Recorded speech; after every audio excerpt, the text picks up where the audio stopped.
This afternoon, the governors of Illinois and Indiana are touring areas hit hardest after those powerful tornadoes tore through neighborhoods. We have team coverage from Kankakee County, where Governor J.B. Pritzker is today, and we're joined now by our political reporter. First, we'll start with Chris Ty. Chris? Hey, Joe, in just the last 90 minutes, some big pieces of news breaking here from Kankakee County. One, we've learned that nearly 500 structures were damaged from that tornado earlier this week, 30 homes completely leveled. And we learned, perhaps of most note to the folks who call this pocket of Illinois home, the governor has a high degree of confidence that FEMA dollars will eventually come funneling through here, despite some past friction between Pritzker and the Trump White House. The message, though, from those who live in these communities to all of these leaders: do not make a political football out of our situation. This is video from the governor just after 2:30 today, surveying the scene here in Kankakee County. You may remember last summer there was a storm that the governor asked for FEMA money for in Will and Cook County. That was rejected by the feds. The governor made it clear that he believed that was a political rejection, a penalty from the Trump White House. He says he does not think that will happen this time. Before we hear from the governor, I want you to hear the message from one victim of the storm and what he has to say to leaders. We're a Republican community for the most part, and this is where the rubber meets the road, you know, when it comes to the federal government and the people who support this idea of dividing the nation between red and blue.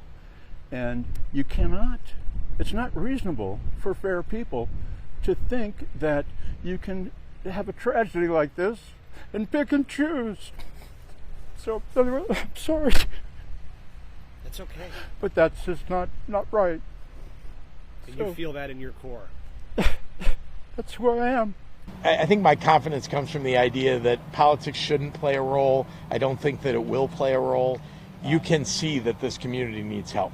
And so that is not always the case with the submissions of what in emergencies and crises. Those FEMA dollars will be months and months away. More urgently is the small army of ComEd crews that are here. They have 99% of homes back online for power, and the acts of humanity we are seeing and hearing about that too, Joe.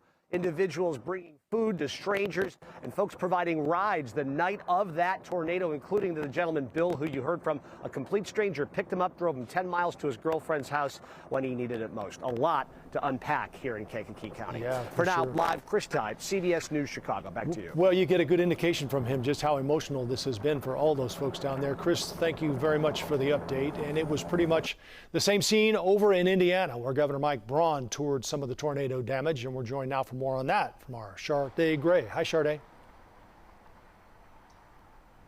Hey, Joe. Yeah, Governor Mike Braun says that they test their tornado warning sirens once a month at 4 p.m. He says that they'll look in to see if those sirens went off or not, and it's still unclear if they went off Tuesday night as that tornado approached. Recent times in our own state. Governor Braun toured the Lake Village Fire Department, where people dropped off donations. The town of about 1,800 people in Newton County is coming together after the massive tornado hit Tuesday night. Yeah, I'm all upset. Hugh Ulrich lives next door to Ed and Arlene Kozlowski. They are the elderly couple who was killed after the tornado leveled their home. The Newton County Coroner's Office say their preliminary cause of death has been ruled as multiple blunt force trauma. Ulrich says he was driving in this white Ford pickup truck near their home when he saw dark clouds behind him, and soon after, the tornado was trailing him.